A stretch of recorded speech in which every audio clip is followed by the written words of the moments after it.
Assalamualaikum warahmatullahi wabarakatuh. Panggung politik tak lagi menjadi arena yang anak muda hindari. KPU verifikasi, muda-mudi mendominasi. Tercatat bahkan 52% pemilih muda dan 14% caleg muda DPR RI. Keterlibatan anak muda ini harus disambut dengan tangan terbuka dan riang gembira. Namun, keterlibatan ini menjadi tanda tanya. Sebenarnya apa yang mereka cari? Apa karena asa dan cita-cita orientatif? Atau justru cari kerja dan cari dana pragmatis? Inilah ruang kosong spesial pemilu anak muda dan politik. Selanjutnya, ada ingat sebentar dari Ketua PC PMI Jakarta Timur. Kami persilakan sahabat Bangga. Bismillahirrahmanirrahim. Assalamualaikum warahmatullahi wabarakatuh. Alhamdulillahirrabbilalamin. Wabihi nasta'in wa ala alihi wa sahbihi wa man tabi'ahum bi ihsanin ila yaumil. Rabbi shrahli sadri wa yassir li amri wahlul 'uqdatam min lisani yafqahu qawli, amma ba'du. Yang saya hormati hadir di sini tentu sebagai bintang tamu yang akan menempati proses podcast kita pada malam hari ini. Sudah hadir Al-Hadid dari Partai Golkar nomor urut 7. Tidak lupa juga yang saya banggakan, hadir MC sekaligus host yang nantinya juga ikut memandu perjalanan proses ini. Yang saya banggakan juga seluruh sahabat-sahabat yang hari ini ikut andil mendedikasikan diri dalam hal proses podcast Ruang Kosong edisi spesial pemilu tahun 2024. Terima kasih saya ucapkan sebesar-besarnya sudah mau melibatkan diri dalam proses ini.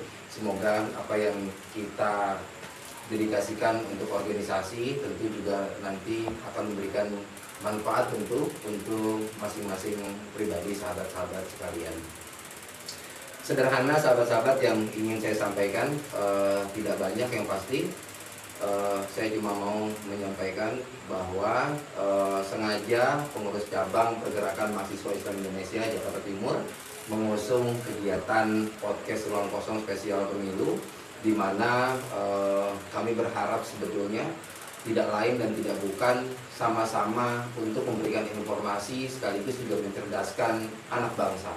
Bagaimanapun regenerasi di dalam organisasi, kemudian di ruang kehidupan ini kan mesti harus terus berlanjut. Nah, persoalannya adalah hari ini kalau kita melihat ya, saya sudah beberapa kali survei, katakan kepada pemilih pemula misalnya. Pemilih pemula itu adanya di mana? Pemilih pemula itu adanya kan di sekolah-sekolah yang kira-kira mereka berusia 17 tahun, atau mungkin kalau di tingkatan kuliah dia baru sampai di semester 3 atau mungkin semester 5. Nah, sebagai pemilih pemula seringkali kita pada posisi yang kira-kira bimbang, ragu ketika mau menentukan satu pilihan. Dalam hal ini adalah anggota legislatif. Mengapa kemudian bingung? Nah, persoalannya adalah karena ketidaktahuan pemilih pemula untuk menentukan calon pemimpinnya di masa mendatang. Kalau kita melihat hari ini kan yang paling banyak untuk push secara terus-menerus ya, itu kan cuma bursa di masing-masing capres atau mungkin cawapres nomor urut 1, 2, 3. Pemberitaan-pemberitaan di media sosial, di media mainstream, di televisi, semua hanya mengangkat isu-isu mengenai tentang capres dan cawapres. Nah, seringkali itu dilupakan di ruang-ruang legislatif. Artinya dalam hal ini pengurus cabang PMI Jakarta Timur sengaja untuk kemudian memberikan ruang untuk teman-teman calon anggota legislatif tentu yang dia bertarung ya, berkonsentrasi fokus di wilayah Jakarta Timur. Harapannya nanti pemilih pemuda minimal di Jakarta Timur ini sudah tidak bingung lagi ketika mau menentukan pilihan. Nah, bagaimana cara menentukan pilihan itu? Paling tidak kan kita juga harus mengetahui visi, misi, cita-cita, wacana yang kemudian mau digagas oleh masing-masing calon anggota legislatif. Nah, bagaimana kemudian kita bisa melihat itu? Nah, saksikan selanjutnya dan seterusnya di podcast Ruang Kosong Spesial Pemilu 2024 PC PMI Jakarta Timur. Ya, mudah-mudahan kota sahabat-sahabat, waktu sahabat-sahabat ini juga tidak menjadi pengorbanan yang sia-sia. Karena paling tidak minimal sahabat-sahabat nanti bisa mengenal, bisa mengetahui, sekaligus juga memperdalam, ya kan, apa yang kemudian digagas oleh masing-masing caleg-caleg di Jakarta Timur, ya kan. Nanti lebih lanjut akan dipresentasikan oleh calegnya yang akan dimoderator oleh sahabat Royhan. Saya kira itu sahabat-sahabat sekalian yang bisa saya sampaikan. Sekali lagi saya mengucapkan terima kasih yang sebesar-besarnya sudah berkenan melibatkan diri dalam Ruang Kosong edisi spesial pemilu 2024. Saya kembalikan ke moderator. Wallahul muwaffiq ila aqwamit thoriq. Assalamualaikum warahmatullahi wabarakatuh. Berikut tadi keyakinan dari ketua kita PCPM Jatim. Terima kasih, semoga niat mulia kita ini menjadi ladang amal kita di akhirat kelak. Lanjut ke acara primer, yakni podcast Ruang Kosong edisi pemilu dengan narasumber kita yang kami banggakan, Bang Andi, nomor urut 7 dapil 5 dari fraksi Golkar. Siap. Assalamualaikum sahabat Roy. Waalaikumsalam Bang Andi, terima kasih banyak Bang Andi sebelumnya sudah hadir di acara kecil kami. Bang Andi, Agak minggir sedikit biar kelihatan. Jangan sampai uang. Nah, ruang kosong Ruang Kosong spesial pemilu. Kelihatan ya, masih kelihatan ya di live ya. Oke, sip. Bang Andi bisa ceritakan terlebih dahulu Bang Andi pengalaman Bang Andi secara personal gitu Siap. sebelum Siap. ikut caleg seperti itu. Oke. Jadi kita cerita sebentar ya sahabat Roy ya. Jadi perkenalkan teman-teman semua sahabat caleg PMI Jakarta Timur. Nama gua Al Hadid, usia gua 33 tahun. Gua bertempat tinggal di Keramat Jati. Saat ini gua sebagai calon anggota legislatif DKI Jakarta untuk DPRD dari Dapil 5 yang mencakup Keramat Jati, Duren Sawit, dan Jatinegara. Jadi 3 kecamatan aja. 3 kecamatan. 3 kecamatan aja gitu. Dan gue saat ini berdomisili di Kampung Keramat Jati. Profesi gue saat ini sebagai pengusaha. Pengusaha Bang Andi. Sebagai pengusaha. Apa yang udah dilakukan Bang Andi? Jadi balik lagi kalau kita masalah politik atau masalah sosial, sebenarnya kita bicara masalah sosial dulu. Kita tarik lagi ke tahun 2020 bro. Jadi saat itu, ini pengalaman pribadi gue. Saat itu, waktu itu pas COVID lagi tinggi-tingginya. Oh iya. COVID lagi tinggi-tingginya 2020.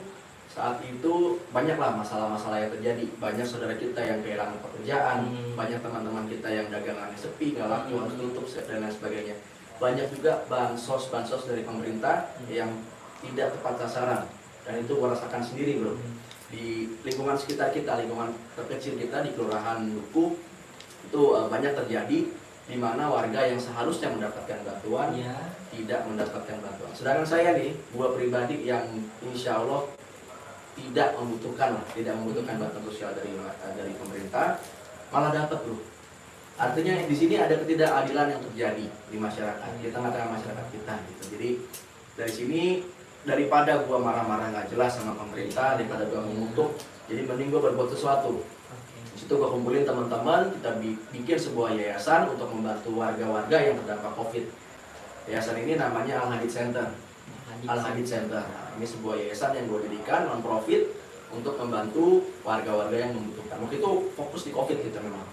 Kita kumpulin waktu itu alhamdulillah dapat 1000 paket sembako untuk bantuan sosial. 1000 paket bantuan sosial untuk kita bagi-bagikan ke saudara-saudara kita yang tidak kebagian bantuan dari pemerintah. Artinya ada entahlah apa yang terjadi. Jadi kita bagikan ke mereka. Selain itu juga kita punya ambulan gratis. Ambulan gratis, kain kafan gratis beserta paketnya. Lalu juga ada pemandian jenazah gratis. Nah, waktu itu juga pas lagi susah-susahnya gitu kan gitu. Jadi kasihan nggak punya pekerjaan tapi ada anggota keluarganya yang meninggal, susah dapat ambulan dan lain sebagainya. Di situ kita sediakan. Sampai sekarang Bang Di Adit. situ kita masuk. Ini program di Yayasan Sosial sampai sekarang. Sebelum kita ada niat masuk ke politik loh. Sebelum kita ada niat masuk ke politik. Jadi alhamdulillah kita jalan di sosial sudah jalan setahun 2 tahun. Ketemulah kita dengan Ketua Golkar Ketua Golkar Jakarta Timur, Ketua Golkar Jakarta Timur, Bapak Haji Taufik Azhar. Kita kebetulan ada relasi sama beliau, satu majelis taklim sama beliau. Gitu. Jadi diajaklah saya masuk ke politik karena beliau melihat ada potensi dalam diri saya. Karena saya anak muda, masih muda, pengusaha, punya jiwa sosial, diajaklah saya.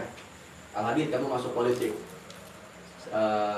Kita membutuhkan banyak anak-anak muda yang mau berjuang buat sosial kayak kamu. Jadi kamu bisa berjuang untuk masyarakat lewat jalur politik. Nah, alhamdulillah saya terima tuh pinangannya. Bismillah aja deh gitu kan. Pada awalnya saya nggak nyangka bakal nyalek di 2024 ini. Saya sebenarnya irinya mah buat 2029 lah. Saya belajar dulu lah di politik kan. Makanya ya udah akhirnya jalan kita berproses di politik. Saya juga alhamdulillah terpilih jadi ketua KNPI Jakarta Timur di tahun 2022. Karena saya udah banyak aktif, saya juga aktif di Pemuda Pancasila juga, di PP juga, di MKGR juga. MKGR itu ormasnya Golkar, ormas pendirinya Golkar. Jadi kita aktif di situ, kita terpilih menjadi ketua KNPI sehingga kita bisa lebih membantu banyak orang lagi lewat KNPI, terutama di pemudanya nih. Karena pemuda sangat butuh, orang-orang anak-anak muda sangat butuh ruang-ruang dialog, ruang-ruang diskusi gimana supaya aspirasi kita bisa tersampaikan ke pemerintah. Balik lagi ke yayasan, balik lagi ke politik. Alhamdulillah saya 2024 dapat nih peluang buat nyalek di 2024. Alhamdulillah. Jadi dapat nomornya nomor 7. Ya, nomornya nomor 7 karena nomor 7. Partainya nomor 4. Partai nomor 4. Nomor 4, calegnya nomor 7. Caleg nomor 7. Dari dapil 5. Dapil 5. Jangan bingung aja yang tuker-tuker nih. Iya. Sebenarnya tuker-tuker nih soalnya nih. Ya kan? Nanti ada yang dapil 7, dapil 4 nih. Jadi dapilnya 5, partainya nomor 4, calegnya nomor 7. Mungkin anak-anak muda, teman-teman muda pasti pada bingung lah, pasti masih pada bingung ya. Karena banyak banget sekarang baliho-baliho caleg yang bertebaran kan, luar biasa. Tiap pengkolan, tiap tiang listrik nggak lepas dari baliho caleg. Terkadang kita bingung nih kan, siapa yang harus kita pilih, siapa yang harus kita percayakan suaranya kepadanya kan gitu. Jadi balik lagi itu kembali ke kita pribadi sebagai anak muda. Kita anak muda punya kemewahan berupa gadget, sosial media. Kita melek masalah sosial media. Ayo kita cari gitu lewat sosial media. Siapa kira-kira caleg yang dia sudah ada track recordnya di masyarakat, sudah membantu masyarakat bahkan sebelum dia jadi. Bagaimana visi misi dia, bagaimana dia ketika berinteraksi di masyarakat. Gitu. Jadi kita harus kenali calon kita. Jangan cuma asal dia ganteng, dia cantik kan di balihonya, atau nggak balihonya ada di mana-mana, tiap pengkolan ada. Gitu. Jangan soal itu, atau jangan soal minyak seliter 2 liter atau beras sekilo 2 kilo, jangan. Siraman rupiah gitu. Dan gue yakin hampir semua caleg melakukan hal itu. Tapi sekali lagi teman-teman ya, jangan mau dibodohi oleh politik uang. Ya, itu bahaya. Politik uang bahaya. Jadi itu nggak bikin masyarakat kita pintar. Jadi jangan mau dibodohi oleh politik uang. Kalau ini Bang Hadid, motivasi Bang Hadid buat ikut atau menjadi caleg Bang Hadid? Motivasi gue sebenarnya pengen bantu orang aja bro, pengen bantu warga aja.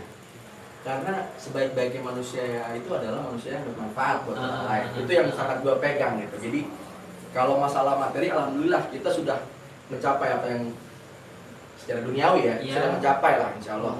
Tapi di situ gue menemukan kekosongan di hati gue gitu. Udah nih gini aja nih, gitu ya. Gini aja nih, apa yang bisa gue lakukan supaya gue bisa lebih bermanfaat buat orang lain gitu. Jadi disitulah ya dari mulai bantu orang lewat yayasan sosial. Gue ngerasanya enak ya bisa bantu orang deh ya. Gue ngerasanya ini nih jalan gue di sini nih gitu. Jalan gue di sini nih. Gue bisa dengan bantu warga gue merasa full bro hati gue, enak gitu di hati gitu kalau kita bisa bantu orang lewat yayasan sosial. Tapi kalau lewat yayasan doang bro, paling banyak yang bisa gue bantu satu kecamatan. Kalau lebih dari itu bangkrut gue. Karena banyak banget bro orangnya. Satu kecamatan di Keramat Jati itu aja ada 280.000 orang. Kalau setiap orang ini ngasih, iya banyak banget bro. Makanya kita butuh bertarung atau maju lewat jalur politik. Karena lewat politik kita bisa menentukan anggaran, ya kan? Kita bisa menentukan anggaran, kita bisa mengawasi pemerintahan itu kan, mengawasi, kita bisa membuat undang-undang yang lebih pro rakyat. Regulasi kita bisa buat untuk lebih pro rakyat, gitu. Jadi itulah alasan gue mau tarung di politik, buat bantu warga lebih banyak lagi. Tapi gini Bang Adi, kadang-kadang orang kalau udah jadi nih, maaf nih Bang Adi, suka lupa sama kulitnya gitu. Ya kan, minta kursi kadang-kadang nih orang pas jadi malah lupa baca ayat kursi.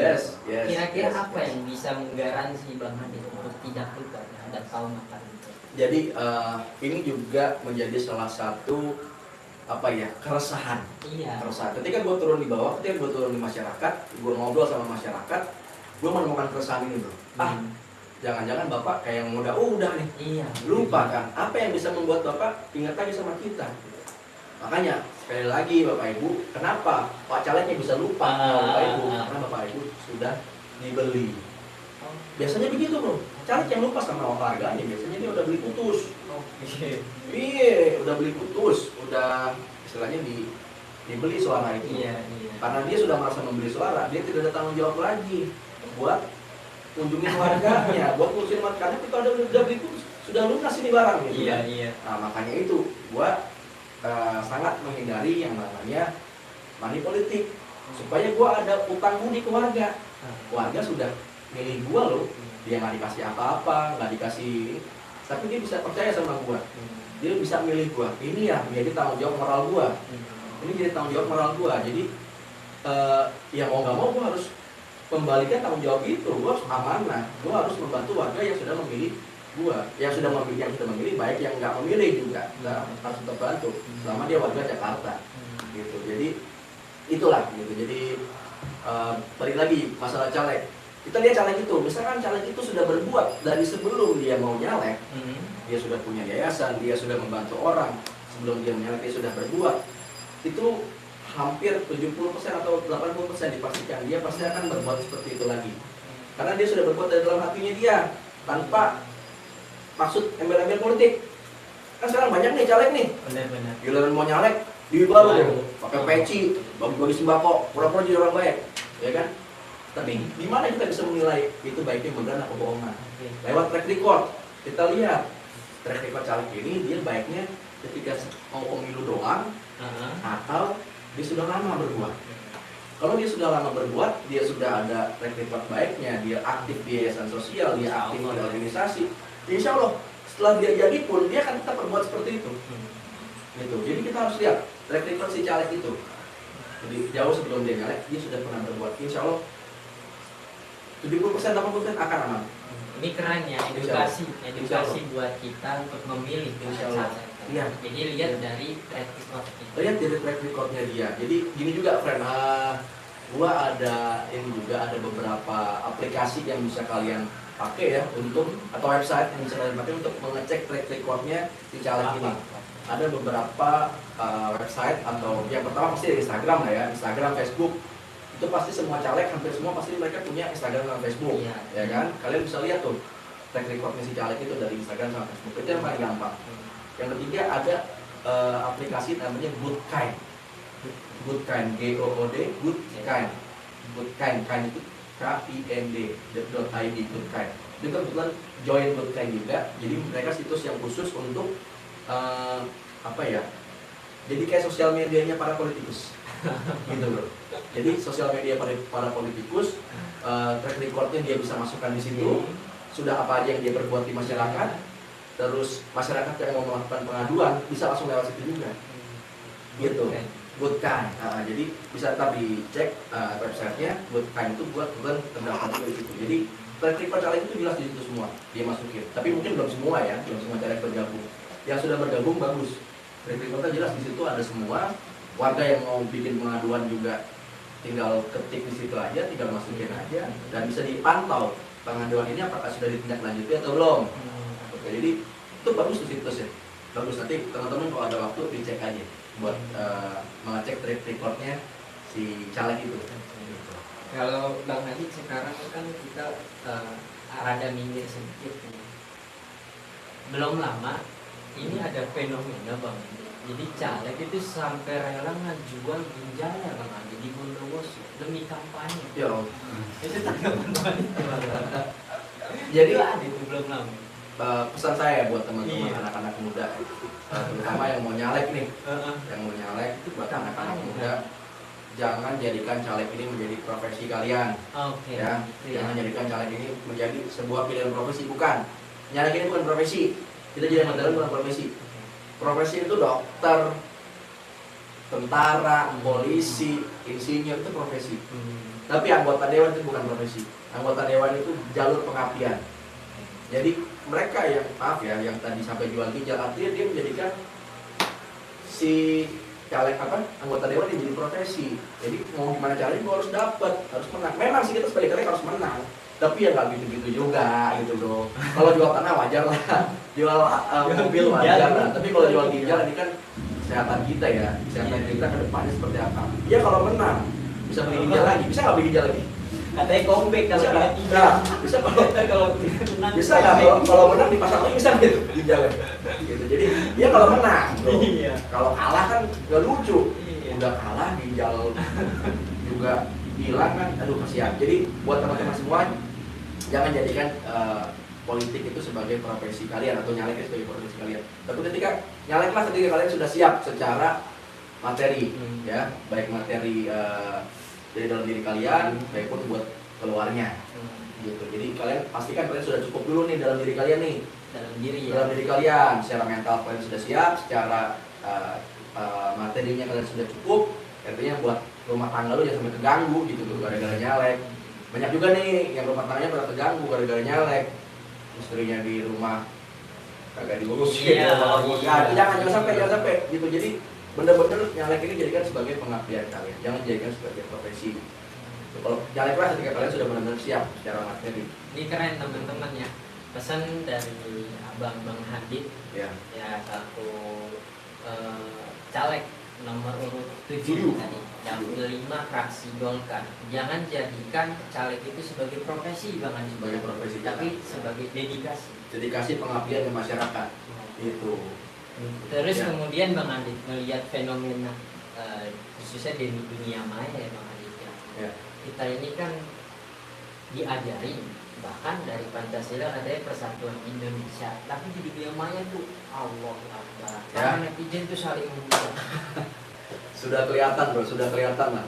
Mungkin timeline-nya teman-teman semua sekarang udah pada rame lah. Apalagi masalah pilpres ya. Iya. Itu pilpres meruncing banget tuh. Masalahnya kan visi misi 01, nggak beda 02, jauh Bang Adit. 03. Yang Iya. penting masyarakat sejahtera. Ya gitu. Jadi saya selalu menekankan ke masyarakat ketika saya turun ya, ketika gue turun ke bawah, gue selalu menekankan jangan sampai kita kehilangan saudara, kita kehilangan teman, kehilangan tetangga gara-gara beda pilihan, pilpres terutama gitu kan. Jadi jangan, kita sudah punya sudah punya sejarah buruk bro di 2017, 2019 di mana kita sangat-sangat terpecah gitu gara-gara pemilu gitu. Nah, gue nggak mau hal ini terjadi. Gitu. Jadi ya buat teman-teman, pesan saya buat di sosial media, saring sebelum sharing lah. Nah, sebelum sharing. Saring sebelum sharing, karena sekarang ini banyak nih pesan-pesan hoax, yang dilemparkan oleh tim sukses, disinformasi berita. Apalagi sekarang udah mulai canggih. Sekarang hoaxnya udah pakai AI bro, ya kan? Bisa si kemarin pas Sandiaga Uno ngomong kampanye, padahal dia nggak ngomong itu, tapi dia menjadikan dia ngomong itu karena pakai AI, teknologi bisa gerak, suaranya persis suaranya Pak Sandi, gitu kan? Itu luar biasa teknologi sekarang. Jadi jika teknologi ini ada di tangan orang-orang yang tepat, itu oke, bagus, itu bisa bisa berkembang lah. Tapi kalau teknologi ini ada di orang yang salah, buat men-spread hoax, buat menginginkan disinformasi, itu yang bahaya. Apalagi target sasarannya adalah ibu-ibu kita, mama kita, bapak-bapak kita, yang dia secara teknologi dia belum terlalu maju. dia nggak tahu AI, nggak tahu apa. Dia ngeliat video itu, dia percaya aja. Itu kan bahaya bro, bahaya. Kalau kita mungkin kita bisa nyaring ya, mungkin kita juga bisa nyaring. Yang mana yang AI, yang mana yang enggak, yang mana yang benar kan, kita bisa nyaring. Tapi kalau itu pesan itu sampai ke ibu-ibu kita, ke emak-emak kita, ke bapak-bapak kita, kakek-kakek kita yang mereka nggak tahu, itu yang bahaya. Makanya ini perlu ditekan dan perlu ada regulasi khusus dari pemerintah. Perlu ada regulasi. Nanti insya Allah lah kalau kita jadi juga naik, kita bisa dorong ini aspirasi untuk AI ini diregulasi lah. Masukin kalau ITE, masukin kalau ITE gitu loh. AI ini juga harus diregulasi juga, jangan sampai AI ini buat mensebarkan info-info hoax gitu. Jadi jangan apa ya, jangan kita nge-tweet yang berlawanan dikit ditangkap bro. Itu bukan itu intinya UU ITE. UU ITE itu bukan untuk menangkap orang-orang yang berpendapat, bukan. Tapi UU ITE itu adalah untuk menangkap atau untuk menghukum orang-orang yang itu menyebarkan disinformasi, yang melakukan kerugian buat orang. Tapi kalau kita berpendapat di sosial media, apapun pendapatnya bro, mau positif mau negatif mau menyerang, itu demokrasi.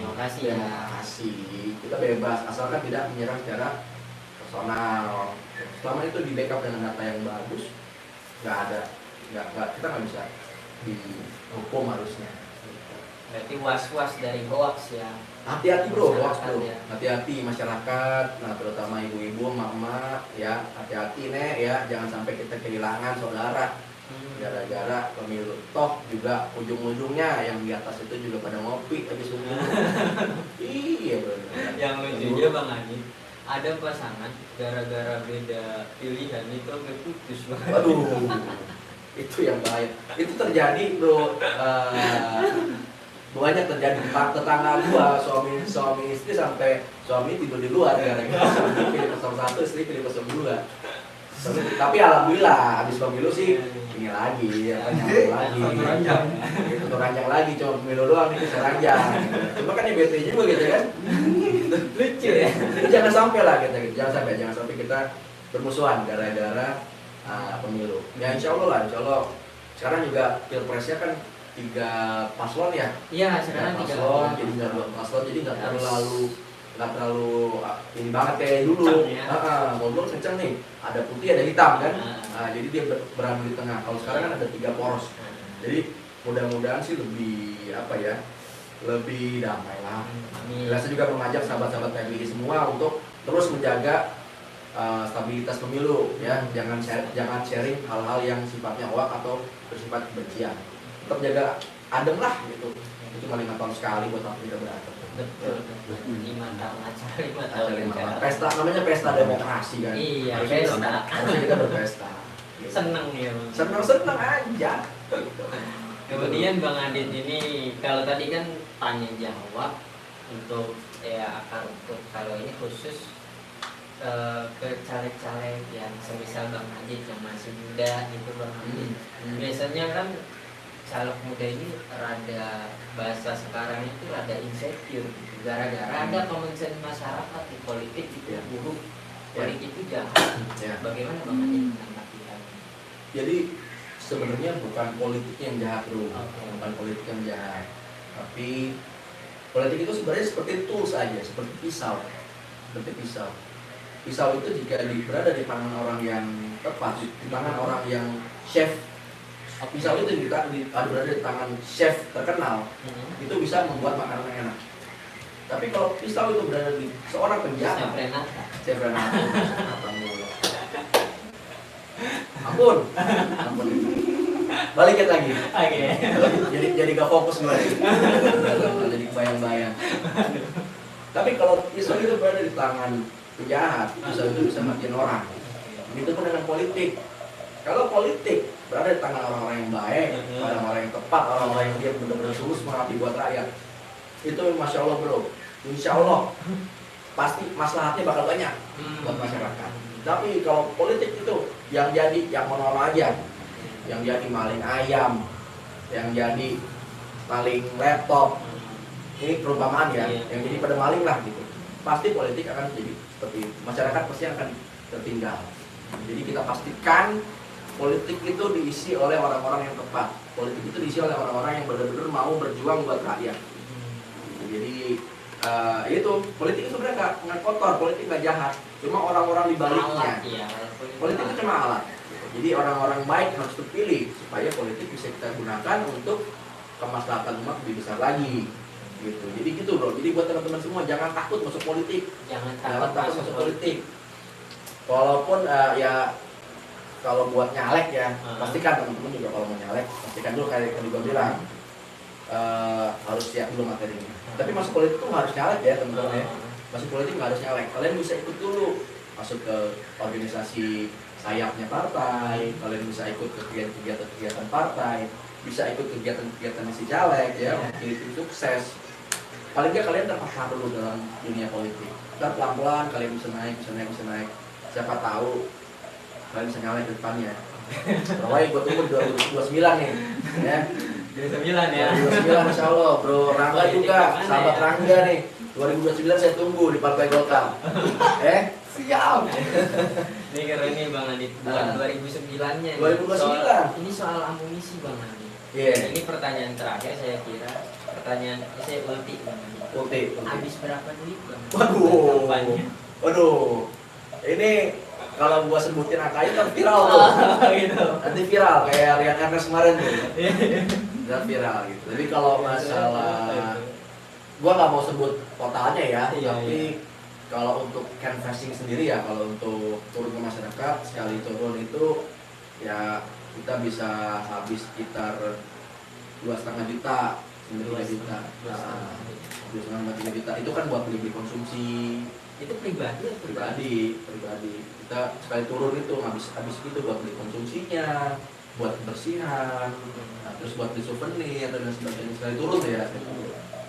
Tapi kalau buat beli APK-nya sampai sekarang gua habis sekitar udah 400-500 juta buat APK ya, spanduk, terus bikin kalender, bikin stiker, bikin spesimen dan lain sebagainya udah habis sekitar segitu. Tapi yang dapil. Terima. Iya. Gimana yang tingkat RI? Tingkat RI-nya karena dia cakupannya lebih luas harusnya lebih besar, Ya. karena dia mencakup area yang lebih luas lagi. Itu kita kalau di DPRD kurang lebih segitu buat bikin APK-nya doang nih, bikin APK-nya doang. Bang Adit, boleh ingin Siap, biar siap. lebih santai. Teman-teman, jadi tadi ada pesan-pesan edukatif ya yang Bang Adit sampaikan. Ini penting buat kalian, buat kita semua. Yang pertama, jangan jadikan caleg ini sebagai profesi. Yang kedua, pilih-pilih atau saring sebelum sharing, kurang lebih seperti itu. Ya. Jadi mungkin sekian yang bisa kami sampaikan. Kurang lebihnya mohon maaf. Allahumma fiqil aqwam tarik. Assalamualaikum warahmatullahi wabarakatuh. Makasih banyak Bang Adit. Thank you bro. Thank you ya, Pak ya. Semoga bermanfaat. Amin.